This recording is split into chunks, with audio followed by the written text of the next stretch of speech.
تو آج کا موضوع ہے بٹ کوائن اور کرپٹو مارکیٹ۔ بظاہر تو ہر طرف خطرے کی گھنٹیاں بج رہی ہیں۔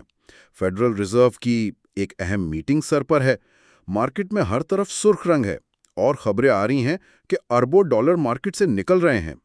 لیکن ہمارے پاس جو ذرائع ہیں وہ ایک بالکل ہی مختلف، تقریباً ایک خفیہ کہانی سنا رہے ہیں۔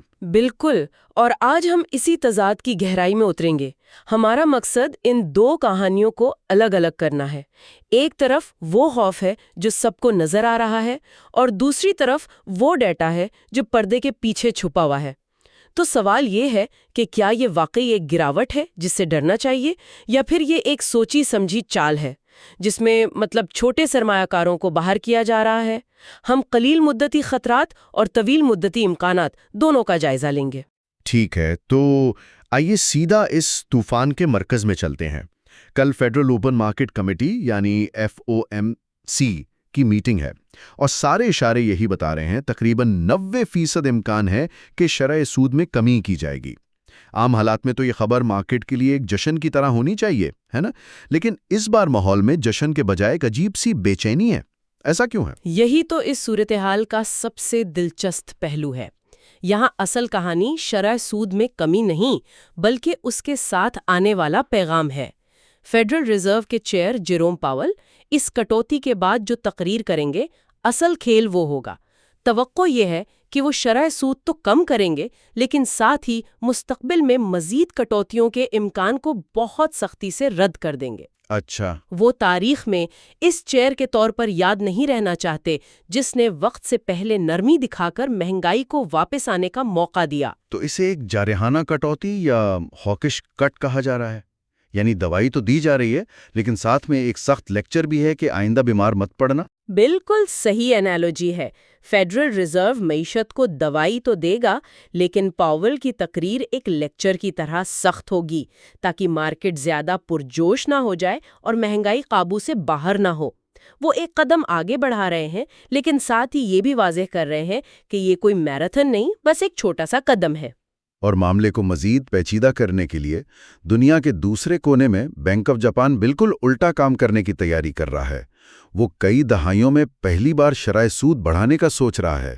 ان دو بڑی معاشی طاقتوں کے متضاد راستے مارکیٹ پر کیا اثر ڈال سکتے ہیں؟ یہ ایک بہت بڑا خطرہ ہے۔ ہمارے ذرائع جولائی 2024 کی ایک ایسی ہی صورتحال کی طرف اشارہ کرتے ہیں۔ تب بھی ایسا ہی ہوا تھا۔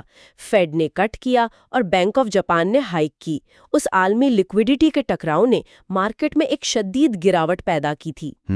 یہ صورتحال قلیل مدت میں بہت زیادہ غیر یقینی پیدا کرتی ہے، جس سے ایک کیپیچولیشن لو کا خطرہ بڑھ جاتا ہے، یعنی ایک ایسی گراوٹ جہاں لوگ شدید خوف میں آ کر اپنی تمام پوزیشنز بیچ دیتے ہیں، چاہے نقصان کتنا ہی کیوں نہ ہو۔ ٹھیک ہے، تو قلیل مدتی تصویر کافی غیر یقینی ہے، لیکن یہیں سے کہانی میں ایک موڑ آتا ہے۔ اس خوف کے ماحول میں سب سے بڑی خبر ہے بلیک راک کے بٹ کوائن ETF سے $2.7 بلین کے اخراج کی۔ میڈیا اسے ایسے پیش کر رہا ہے جیسے بڑے ادارے یعنی اسمارٹ منی جہاز چھوڑ کر بھاگ رہے ہیں۔ اور یہی وہ نقطہ ہے جہاں سطح پر نظر آنے والی کہانی اور اصل حقیقت میں زمین آسمان کا فرق ہے۔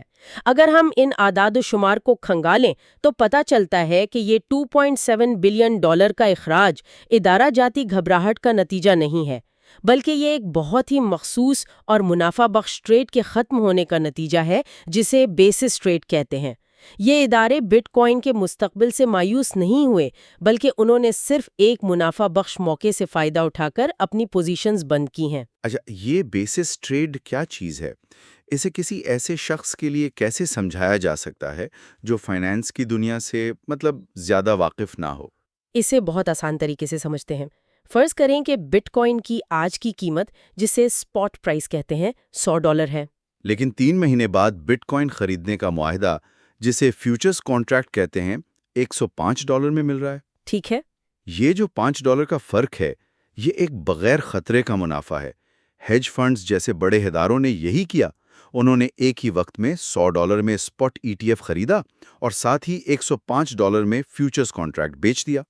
اس طرح انہوں نے $5 کا منافع لاک کر لیا، چاہے مارکیٹ اوپر جائے یا نیچے۔ اور اب کیا ہوا کہ انہیں یہ ٹریڈ بند کرنی پڑی؟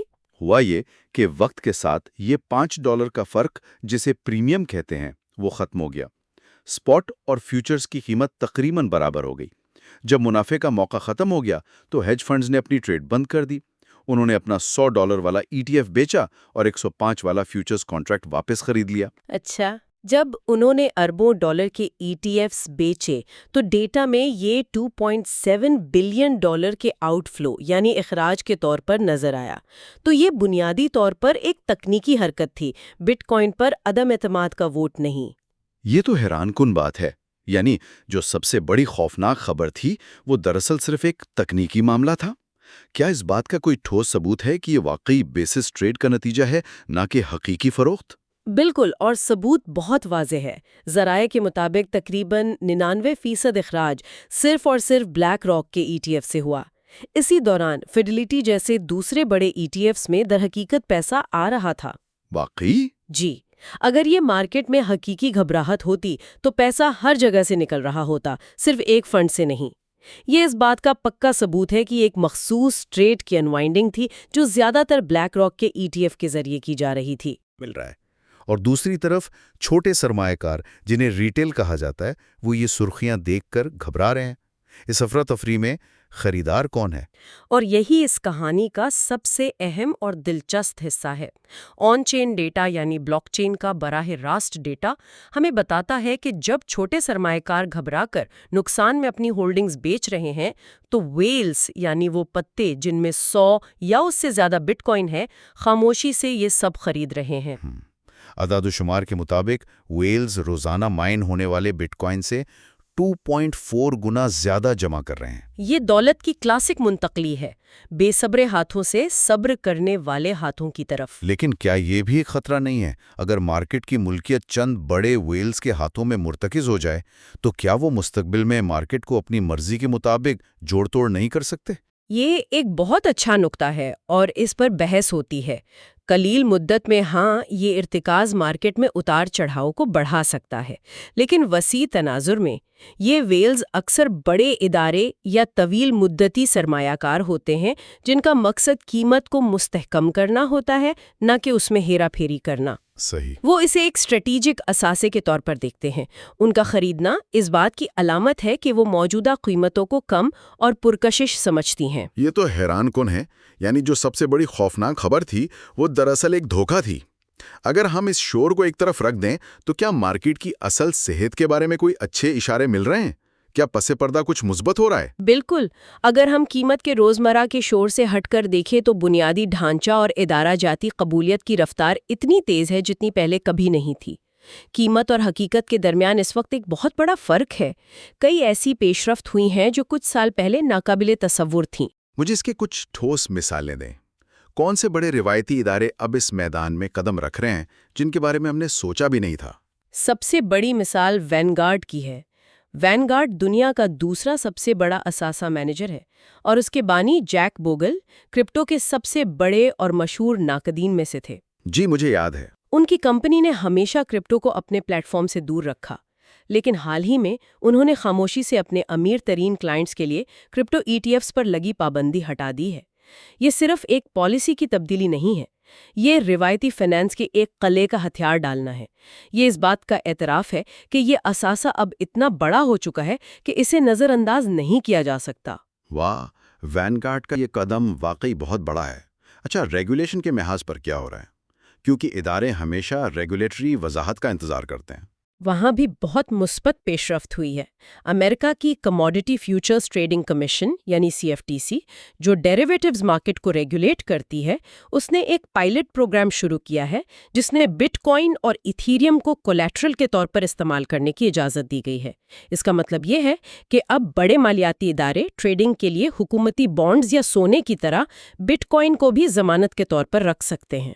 اچھا، یہ ان اثاثوں کو روایتی مالیاتی نظام کے بنیادی ڈھانچے میں گہرائی سے ضم کرنے کی طرف ایک بہت بڑا قدم ہے۔ یہ تو امریکہ کی بات ہوئی، کیا عالمی سطح پر بھی ممالک اسے اپنا رہے؟ ہاں، اور یہ شاید سب سے اہم تبدیلی ہے۔ متحدہ عرب امارات نے حال ہی میں بٹ کوائن کو ایک اسٹریٹجک مالیاتی اثاثہ قرار دیا ہے۔ یہ بہت اہم ہے۔ اس کا مطلب یہ ہے کہ اب خود مختار ممالک اسے صرف ایک اسپیکولیٹو اثاثہ نہیں سمجھ رہے، بلکہ ایک جیو پولیٹیکل ٹول، ڈالر کے مقابلے میں ایک ریزرو اثاثہ اور ٹیلنٹ اور سرمایہ کو راغب کرنے کا ایک ذریعہ سمجھ رہے ہیں۔ اس کے علاوہ مائیکل سیلر جیسے لوگوں نے بتایا ہے کہ جے پی مورگن اور سٹی بینک جیسے وال اسٹریٹ کے ٹاپ بینک ان سے مشورہ کر رہے ہیں، کیونکہ وہ اپنی بٹ کوائن مصنوعات لانچ کرنے کی تیاری میں ہیں۔ ٹھیک ہے، تو بڑے ادارے اور ممالک بورڈ پر آ رہے ہیں، یہ بیرونی تصویر ہے، لیکن نیٹ ورک کے اندر کیا ہو رہا ہے؟ کیا عام لوگ اور طویل مدتی ہولڈرز بھی یہی اعتماد دکھا رہے ہیں؟ آن چین ڈیٹا کیا کہتا ہے؟ ڈیٹا بالکل یہی کہانی سنا رہا ہے۔ پچھلے ایک سال کے دوران تقریباً 4 لاکھ بٹ کوائن ایکسچینجز سے نکال کر نجی کولڈ سٹوریج والیٹس میں منتقل کیے گئے ہیں۔ یہ اس بات کا واضح اشارہ ہے کہ لوگ اپنے سکے فوری طور پر بیچنے کا ارادہ نہیں رکھتے، بلکہ انہیں طویل مدتی ہولڈنگ کے لیے محفوظ کر رہے ہیں۔ صحیح، یہ 2021 کی تیزی کے بالکل برعکس ہے۔ بالکل، تب سکے فروخت کے لیے ایکسچینجز کی طرف جا رہے تھے۔ اور یہ صرف بٹ کوائن کی کہانی نہیں ہے، ٹھیک ہے؟ دوسرے نیٹ ورکس کا کیا حال ہے؟ بالکل، ایتھیریم نیٹ ورک کو ہی دیکھ لیں۔ آج ایتھیریم کا نیٹ ورک روزانہ ویزا اور ماسٹر کارڈ دونوں کے مشترکہ حجم سے زیادہ ڈالر کی مالیت کی ٹرانزیکشن سیٹل کر رہا ہے۔ یہ صرف قیمت کی اسپیکولیشن نہیں ہے، یہ حقیقی معاشی سرگرمی ہے جس میں اسٹیبل کوائنز، ڈی فائی اور دیگر ایپلیکیشنز شامل ہیں۔ یہ اس ٹیکنالوجی کے حقیقی استعمال کا ثبوت ہے۔ تو خلاصہ یہ ہے کہ ہمارے پاس قلیل مدتی معاشی خوف ہیں، ایک ممکنہ جعلی کریش جو میڈیا میں دکھایا جا رہا ہے، اور دوسری طرف مضبوط طویل مدتی بنیادی اصول ہیں جو پہلے سے کہیں زیادہ مضبوط ہو رہے ہیں۔ اس صورتحال کو کیسے سمجھا جائے؟ یہ سب ایک ساتھ کیسے ہو سکتا ہے؟ موجودہ مارکیٹ قلیل مدتی معاشی خدشات اور طویل مدتی ٹیکنالوجی کو اپنانے کے درمیان ایک کشمکش کا میدان ہے۔ یہ جعلی کریش ایک آزمودہ حربہ لگتا ہے جسے بڑے کھلاڑی استعمال کرتے ہیں۔ اس کی ایک پوری پلے بک ہے۔ اچھا، پہلا قدم ایک خوفناک بیانیہ بناؤ، جیسے بلیک راک سے $2.7 بلین کا اخراج۔ دوسرا قدم اس بیانیے کو استعمال کر کے لیوریجڈ پوزیشنز کو ختم کرو، جس سے قیمت میں تیزی سے گراوٹ آئے اور خوف بڑھے۔ اور آخری قدم، جب چھوٹے سرمایہ کار گھبرا کر بیچ رہے ہوں تو خاموشی سے کم قیمت پر ان کے اثاثے خرید لو۔ تو یہ ایک سوچی سمجھی حکمت عملی ہے۔ کیا کوئی تکنیکی اشارے بھی اس طرف اشارہ کر رہے ہیں کہ شاید مارکیٹ میں کوئی بڑی تبدیلی آنے والی ہے؟ پہلے تو یہ اشارے اکثر بہت پیچیدہ لگتے ہیں۔ ہاں، اور ہمیں انہیں آسان بنانے کی کوشش کرنی چاہیے۔ ایک اشارہ ہے جسے RSI کہتے ہیں، جو یہ ماپتا ہے کہ کوئی اثاثہ کتنی تیزی سے اور کتنا زیادہ خریدا یا بیچا جا رہا ہے۔ اس وقت بٹ کوائن کا RSI تاریخی طور پر نچلی سطح پر ہے۔ اسے کیسے سمجھا جائے؟ اسے ایسے سمجھیں جیسے آپ ایک ربر بینڈ کو بہت زیادہ کھینچ رہے ہوں۔ تاریخی طور پر جب بھی RSI اس سطح پر پہنچا ہے، مارکیٹ نے ایک بڑا اچھال دیکھا ہے، بالکل اسی طرح جیسے کھینچا ہوا ربر بینڈ واپس اپنی جگہ پر آتا ہے۔ آخری بار ایسا 2022، 2020 اور 2018 کے بڑے کریشز کے وقت ہوا تھا، اور ہر بار اس کے بعد ایک بڑی ریلی آئی۔ اور MACD کا بھی ذکر تھا، وہ کیا اشارہ دے رہا ہے؟ MACD ایک اور اشارہ ہے جو طویل مدتی رجحان کی تبدیلی کو ظاہر کرتا ہے۔ ہفتہ وار چارٹ پر یہ اشارہ ایک مضبوط کراس اوور کے بہت قریب ہے، جسے تکنیکی زبان میں گولڈن کراس بھی کہا جاتا ہے۔ یہ اس بات کی نشاندہی کرتا ہے کہ فروخت کا دباؤ ختم ہو رہا ہے اور خریداری کا ایک نیا طویل مدتی رجحان شروع ہو سکتا ہے۔ یہ تمام اشارے مل کر اسی کہانی کی طرف اشارہ کر رہے ہیں۔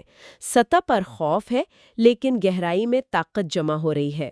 تو اگر ہم آج کی گفتگو کا خلاصہ کریں، فیڈرل ریزرو کی وجہ سے فوری طور پر مارکیٹ غیر مستحکم رہ سکتی ہے اور شاید مزید گراوٹ بھی دیکھنے کو ملے، لیکن گہرائی میں دیکھنے سے یہ گھبراہٹ بڑی حد تک مصنوعی لگتی ہے، اور کرپٹو کا بنیادی ڈھانچہ اور اس کی قبولیت تیزی سے مضبوط ہو رہی ہے۔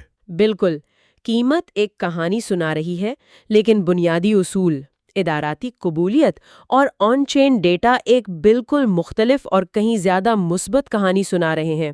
یہ صبر کا امتحان ہے، اور تاریخ بتاتی ہے کہ ایسے لمحات میں ہی سب سے زیادہ مواقع پیدا ہوتے ہیں۔ آج کی گفتگو کو ختم کرتے ہوئے ایک آخری غور طلب نقطہ، ہمارے ذرائع 2026 کے لیے ایک بڑے کرپٹو سائیکل کی پیشگوئی کر رہے ہیں، لیکن ایک دلچسپ سوال یہ سامنے آیا ہے کہ اس سائیکل کا مرکزی بیانیہ کیا ہوگا؟ ایک خیال یہ ہے کہ اگلا بڑا بیانیہ پرائیویسی یعنی رازداری کا ہو سکتا ہے۔ یہ ایک بہت اہم سوال ہے جس پر غور کرنا چاہیے۔ جیسے جیسے حکومتیں، ریگولیٹرز اور وال اسٹریٹ بٹ کوائن جیسے شفاف نیٹ ورکس کو اپنا رہے ہیں جہاں ہر ٹرانزیکشن کو ٹریک کیا جا سکتا ہے، تو کیا اگلی بڑی قدر اور اگلی بڑی جنگ ان نیٹ ورکس میں لڑی جائے گی جو مالی رازداری فراہم کرتے ہیں؟ زی کیش جیسے پرائیویسی کوائن کی قیمت میں حالیہ بڑا اضافہ، جو چند مہینوں میں 10 سے 20 گنا بڑھا، شاید اسی مستقبل کی طرف ایک اشارہ ہے۔ یہ ایک سوچنے کی بات ہے۔ جب ہر چیز شفاف اور قابل ٹریک ہو جائے گی تو حقیقی مالی رازداری کی قدر کیا ہوگی؟ شاید اس کی قدر اس سے کہیں زیادہ ہو جتنی ہم آج تصور کر سکتے ہیں۔